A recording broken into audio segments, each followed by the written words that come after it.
paz do Senhor, amados irmãos, que bênção nós podemos estar aqui mais uma vez reunidos e unidos para a gente junto estudarmos a palavra de Deus. E como todos sabem, nós estamos estudando o terceiro trimestre de 2024, que tem esse tema, o Deus que cuida, que governa o mundo e cuida da família, né? Nós já falamos sobre o livro de Ruth e já estamos já nos encaminhando para o final do livro de Esther, porque há toda uma história envolvida, né? Já estamos contando essa história desde as primeiras lições a respeito do livro de Esther, e agora já estamos chegando praticamente na conclusão dessa história abençoada de Esther. Lição de número 12, o banquete de Esther, denúncia e livramento.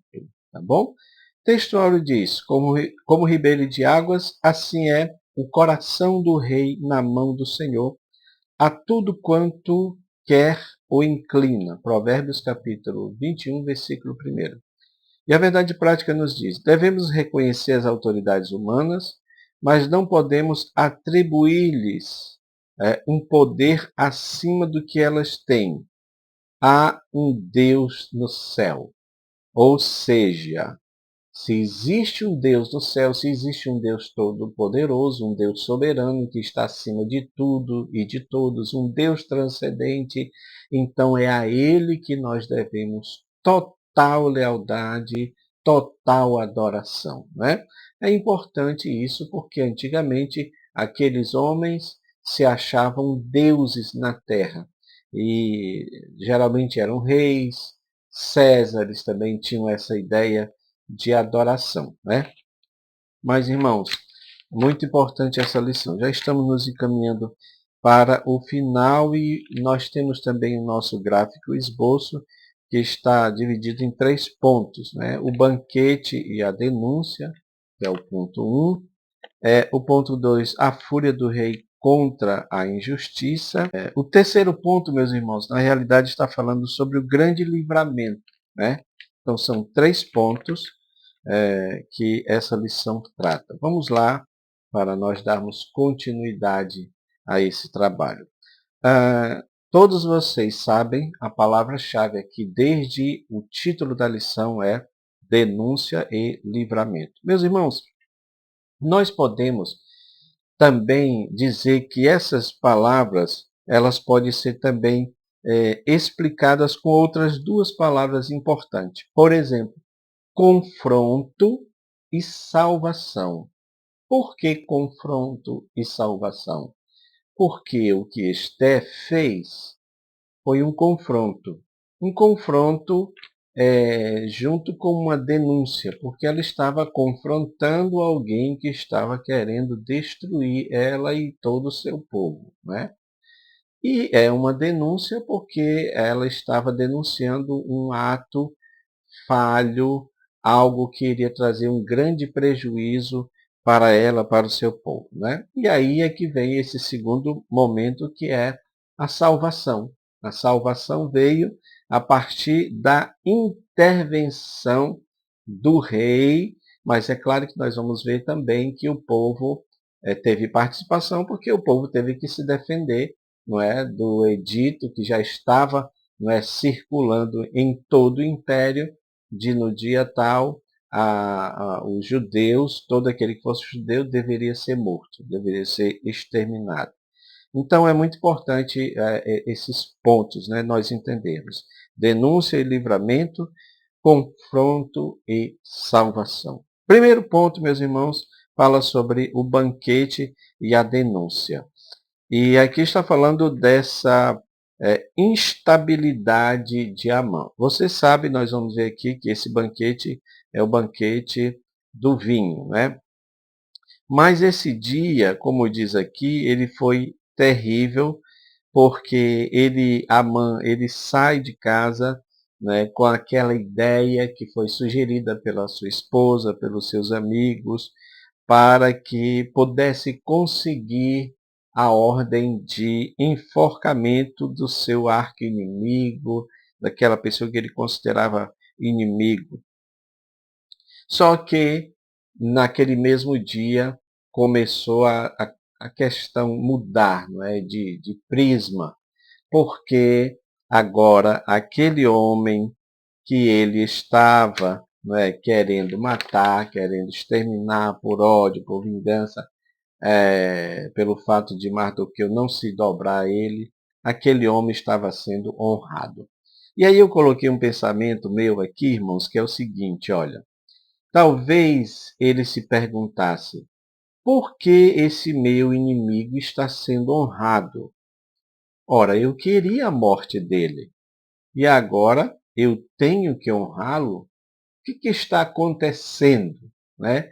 Então, é claro que aquilo, de alguma forma, ativou esse estado de alerta, de ansiedade, tanto que até mesmo os seus próprios parentes também dão um parecer favorável a Mardoqueu e não a Amã, né, meus irmãos? Então, aqui diz que ele estava muito perturbado e ir a um banquete naquela circunstância deve ter sido muito desfavorável, né? Porque a pessoa que ele queria matar, que ele queria que fosse destruído, foi honrado pelo rei. E não só isso, ele mesmo teve que participar desta honraria, né? Muito interessante esse ponto, meus irmãos, como a história foi se desenrolando.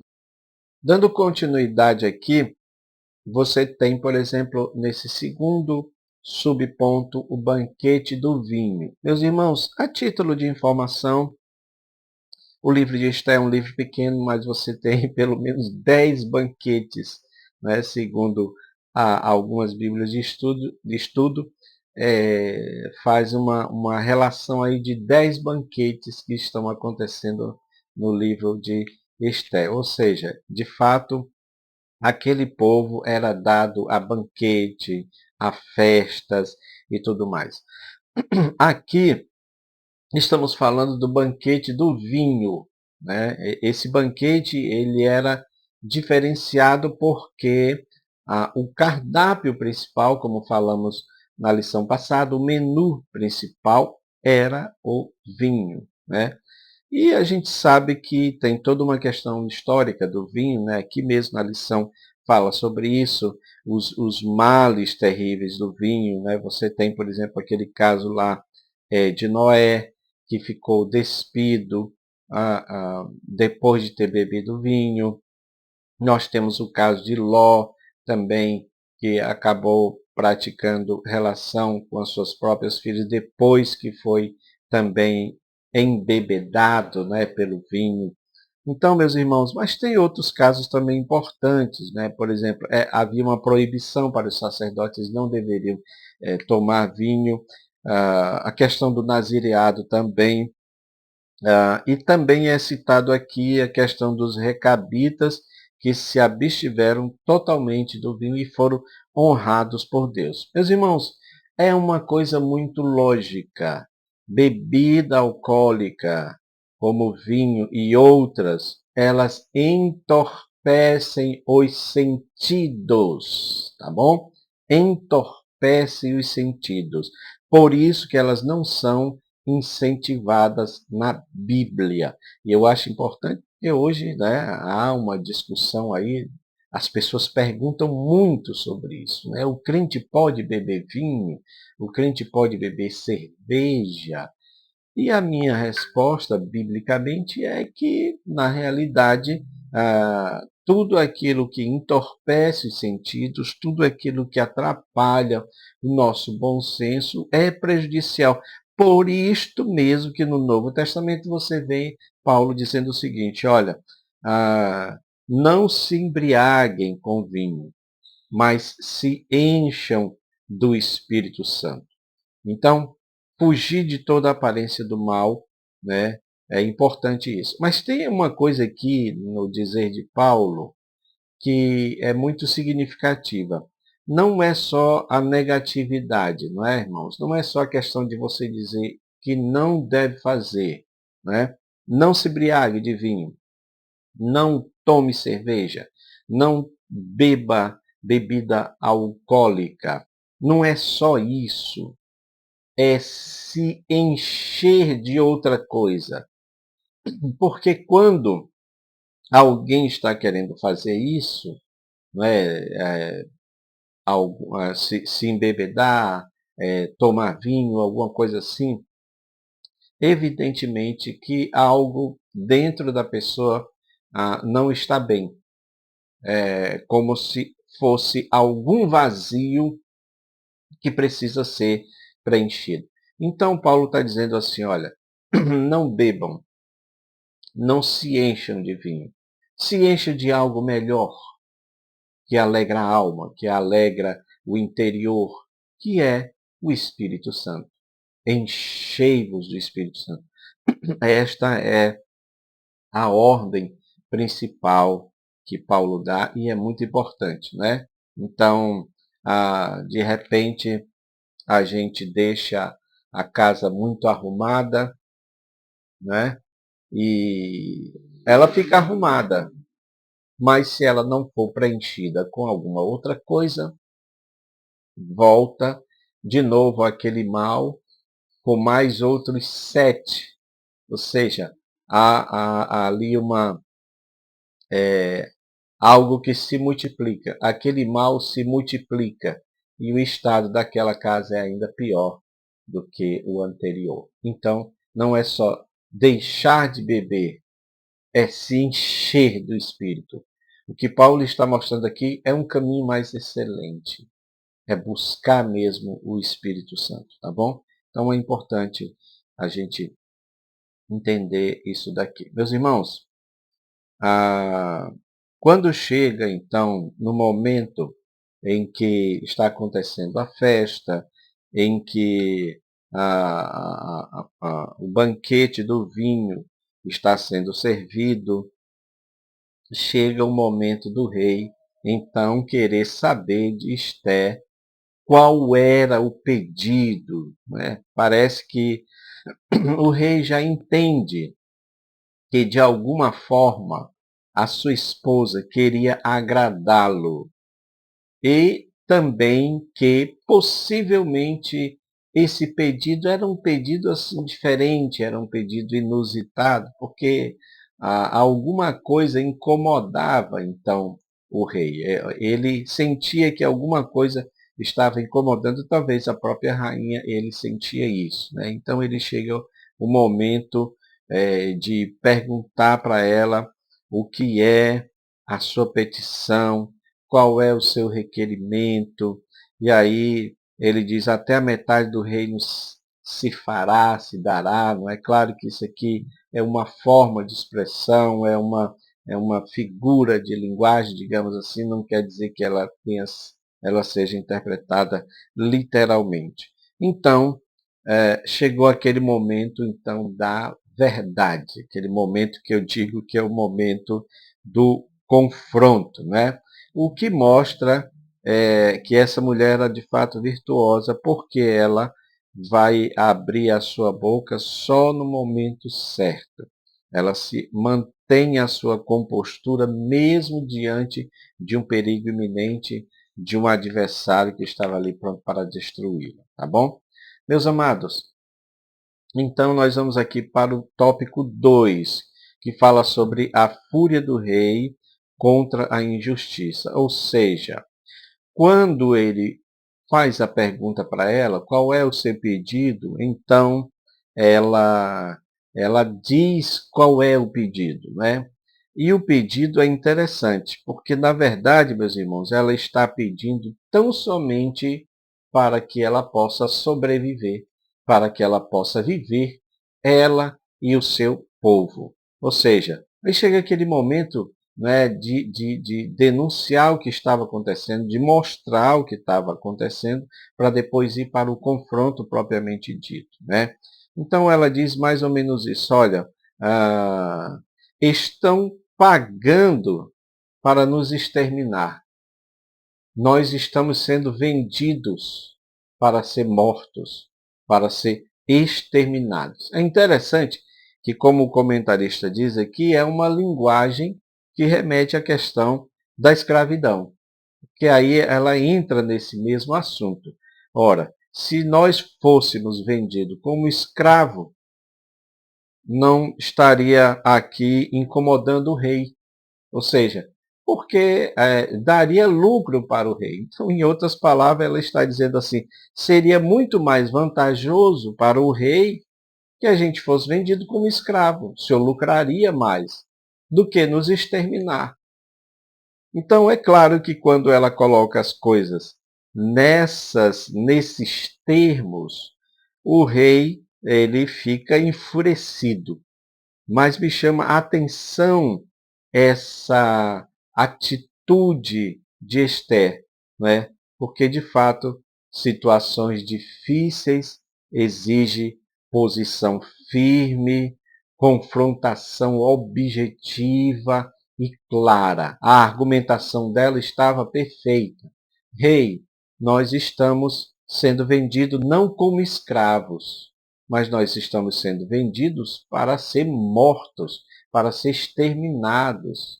Se fosse como escravo, o senhor lucraria até mais e não estaria aqui lhe incomodando com essa questão, né? Então, ela colocou a argumentação correta. É claro que tem muita coisa envolvida, porque o rei a amava, né? Então, não seria o caso de vender como escravo ou de mesmo querer matá-la. Aí o rei faz então a pergunta: quem é que fez isso? É quando há aquele momento, né, do confronto mesmo. Ela declara, né, ela revela que quem fez foi esse mal, chama de mal, um homem mau, maquiavélico, maligno, chamado Amã, que fez com que ele assinasse um decreto, né, no nome dele, ou seja, envolveu a trama, o que ela mostrou foi que a trama de Amã envolveu também o próprio rei. Então, nesse sentido, como o rei não estava ciente destes fatos, isso aqui é importante. Como o rei não estava ciente desses fatos, então é claro que ela estava dizendo que o rei estava sendo também enganado, porque ele não sabia, né? Por isso que ela então faz essa essa afirmação muito importante, tá, meus irmãos? E aí nós vemos que o rei ele amava muito a Esther, né? Ah, aqui o comentarista diz que Amã ele foi longe demais, porque nas famílias ou em qualquer grupo social a convivência legítima deve ser respeitada. Cada um deve entender o seu limite, não abusar de direito ou medir força no estilo ou ele ou eu. Quer dizer, isso aqui é muito importante nós entendermos na teoria, né, meus irmãos? Mas na prática é tão difícil a convivência, até mesmo dentro da igreja, até mesmo dentro de uma comunidade como a igreja, não é? É o que a gente tem visto acontecendo, sempre discordâncias, indisposições, desrespeito, todas essas coisas estão acontecendo. Ah, mas há uma forma de vencer tudo isso, é o amor de Deus. Então, que a gente possa refletir sobre isso.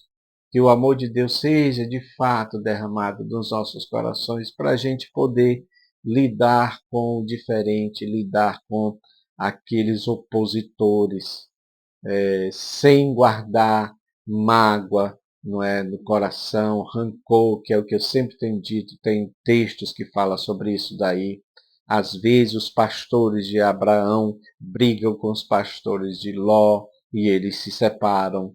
Às vezes Paulo discute alto com Barnabé e eles não chegam a um consenso, então se separam, você vai para o lado, eu vou para o outro. Isso pode acontecer, mas ainda assim é bom manter o respeito, é bom manter o amor cristão. Às vezes não dá mesmo para caminhar junto, não é, irmãos?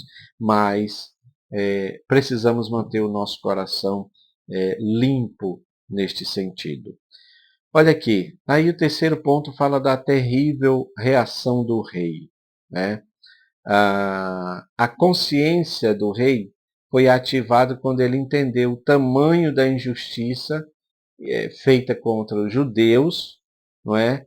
E tudo aquilo que implicava isso, porque a Mardoqueu, ele acaba sabendo que ele é também judeu, né? Mas esse Mardoqueu foi aquele que salvou ele, foi aquele que denunciou a conspiração para matar o rei.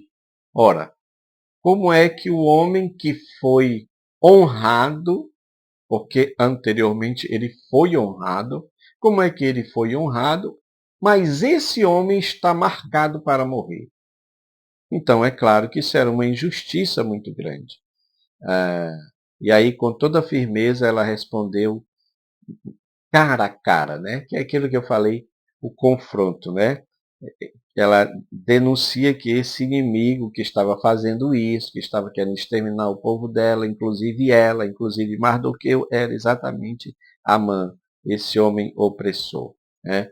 Então, meus irmãos, por isso que eu disse que essas situações difíceis exigem uma posição firme, confrontação objetiva e clara. Não é fácil você lutar por direito de sobrevivência. Não sei porquê, mas me veio aqui quando eu estava lendo esse ponto de Esther se levantando, né? Ah, não somente lutando pelo desejo de poder continuar viva. É claro que a gente lembra de vultos na história que também fizeram isso, né? Que lutaram para que houvesse justiça social. Reverendo Martin Luther King, né? Pastor Batista, negro, que lutava pelos direitos, né? Os direitos dos negros e tudo mais, e acabou sendo assassinado por uma coisa justa que ele estava fazendo. Então, sempre deve haver essas vozes dissonantes, essas vozes que lutam contra esse sistema que está aí a toda hora querendo nos destruir. Meus irmãos, quando o rei sabe disso, a reação dele foi sair para o jardim. Né? Então ele sai para o jardim. Eu fiz aqui um pensamento que é o seguinte: essa retirada do rei foi uma retirada para se recompor do choque daquela revelação, né? E também para refletir sobre tudo. Digo eu, não o Senhor, Paulo agora como Paulo, digo eu, não o Senhor, mas é muito provável que ele esteja refletindo de como ele estava sendo enganado, porque ele foi arrastado para essa trama de Amã. Então ele estava sendo também enganado, ele estava dentro da trama sem saber, não é? Ele tinha essa participação, mas não sabia. Então ele estava sendo enganado. É claro que aquilo foi um choque muito terrível. Ele estava sentindo tudo aquilo que estava acontecendo, né?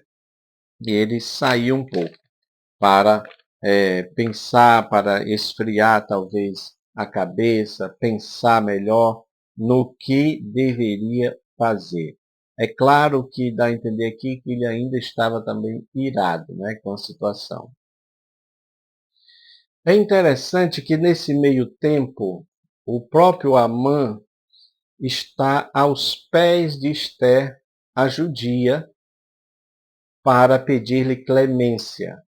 Veja como as coisas mudam de prisma, não é?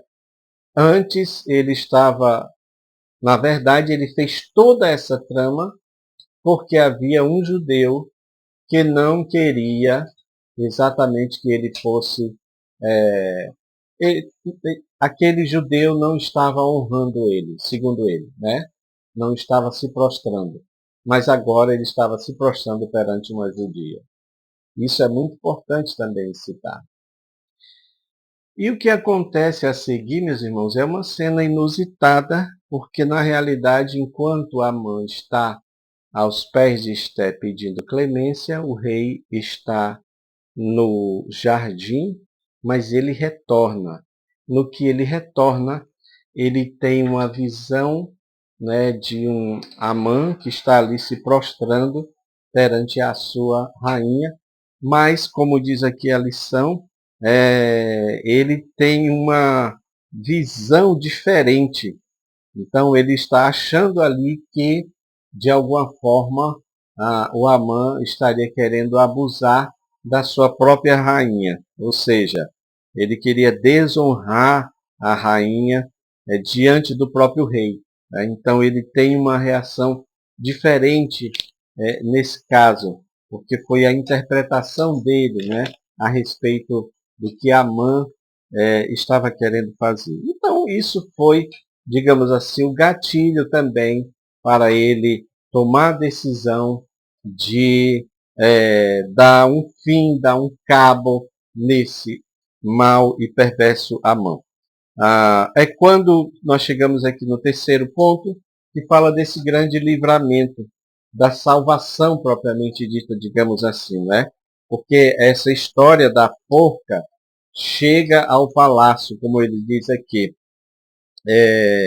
E isso foi importante porque o rei começa a refletir e ver toda a injustiça que estava sendo tramada.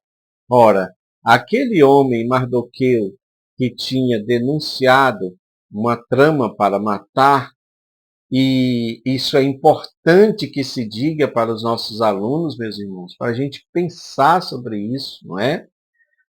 Porque Mardoqueu era um homem honrado, honrado nesse sentido. E isso deve ter passado pela cabeça do rei. Bom, nós persas, pegamos esse povo, trouxemos cativo para a nossa terra, por mais que eles estejam sendo bem tratados, estejam no palácio, mas eles são cativos. E esse homem poderia ter razão, motivo, para querer a minha morte. Mas não. O que foi que esse homem fez? Livrou o rei da morte. Então é claro que essas coisas, não é, ficam na mente da pessoa. Quem poderia querer a minha morte por eu ter é, feito cativo o povo, não quis a minha morte. Pelo contrário, denunciou quem queria a minha morte, né? Então, e o outro motivo é saber que a rainha a quem ele se agradava era também judia. Então é claro que todas essas coisas não é, ficaram assim na mente do rei. E alguém diz para o próprio rei qual era o destino que Amã estava preparando para Mardoqueu, que é exatamente a forca, né? Esse Arbona, né, que era um dos oficiais do rei. Arbona ele estava presente lá no caso da queda da rainha Vasti, quando eles foram chamar ela, né, ele era um dos oficiais que foi chamar a rainha, o rei tinha requisitado a presença dela, nós estudamos isso lá no início, né, quando ela não vai e tudo, aí dá todo aquele problema para que o rei pudesse escolher outras mulheres, porque aí a rainha ela é deposta assim do seu cargo e aí o rei quer outra rainha, né? É quando entra então a eleição, digamos assim, da rainha Esther. Ela é eleita como a rainha que agradava ao rei. Meus irmãos, o que chama a atenção aqui desse Arbana é que ele já sabia, não é? De tudo que o Amã estava aprontando para Mardoqueu. E aqui é dito que ele sabia até o tamanho daquela forca, que é muito estranho, né? O comentarista fala que é algo muito interessante, ou seja, uma forca de 22 metros, né? 22 metros, ou seja, bastante alta, não precisava tudo isso. Mas por que ele faz isso? Aí o nosso comentarista é muito taxativo, porque também já tínhamos falado sobre isso lá no início. Ou seja, ele faz isso porque ele queria um espetáculo público. Ele queria mostrar para todos o que acontece com alguém que se levantava contra ele, contra Amã. Por isso que ele queria que fosse algo bem bem público, né? Só que essa forca serviu para ele mesmo, porque o rei manda que ele seja, né, enforcado nela. Até aquele dia, a execução de Mardoqueu, todos os servos de Assuero se inclinavam e se prostravam, mas também ele não fosse tão querido assim na corte. E o nosso comentarista vai aqui por aquela linha que esse Arbana pode ser um daqueles que também concordava, né, com isso, mas depois ele muda de opinião, porque aquela questão da sobrevivência no poder, né? Então as pessoas fazem tudo para sobreviver no poder, para ficar dentro do status quo, como eles chamam, né? Ficar dentro do sistema. Então, mesmo que tenha que mudar de lado. Isso acontece também na política, não é, meus irmãos? Hoje é assim. Às vezes você vê até pastores fazendo isso, né? É muito triste, né? Um pastor que, por exemplo, hoje é um grande defensor da direita, da moral e tudo mais, mas antes apoiou partidos de esquerda. Então, é bom que a gente se mantenha firme nos nossos princípios. É bom que a gente tenha coerência nos nossos princípios. Tá bom, meus queridos? Meus amados, a história ainda continua e aí depois nós vamos para a última lição, que é quando os próprios judeus, né, há um decreto, né, ali e os judeus têm a ordem de se defender, exatamente porque o decreto anterior estava dito, então poderia acontecer das pessoas não respeitarem isso, que afinal de contas era um estrangeiro, tinha dinheiro envolvido, então de alguma forma ia levar a cabo aquela ideia do rei, e iriam continuar querendo matar os judeus, mas aí foi dado a ordem para os judeus se defenderem, né? Mas isso vai ser tratado na última lição. Meus amados, que Deus abençoe a vida de vocês, que possamos extrair lições importantes desta lição para as nossas vidas e que você possa fazer isso também aplicando à vida dos alunos, tá bom? Deus abençoe em nome de Jesus. Amém.